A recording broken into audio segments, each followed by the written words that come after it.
It may be true that riding behind a big truck like this gives you better gas mileage. You can actually feel it when you're going up the hill. It feels like it's helping pull you up the hill. The problem is, this is incredibly dangerous, and you should never ever do this to improve your gas mileage. Even though it works, it's just not worth it. It's just way too dangerous. My father drove one of these big trucks from the time he got out of the Air Force and finished his time in Vietnam till just recently when he retired.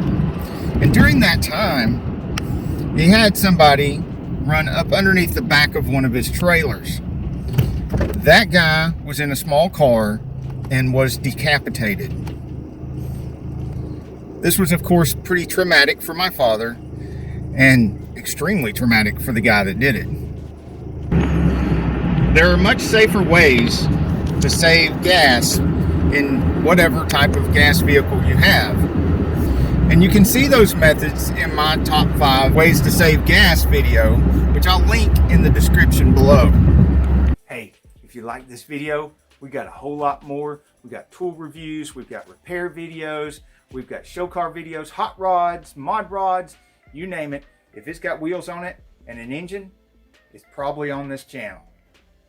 So subscribe, like, and binge watch Saneauto.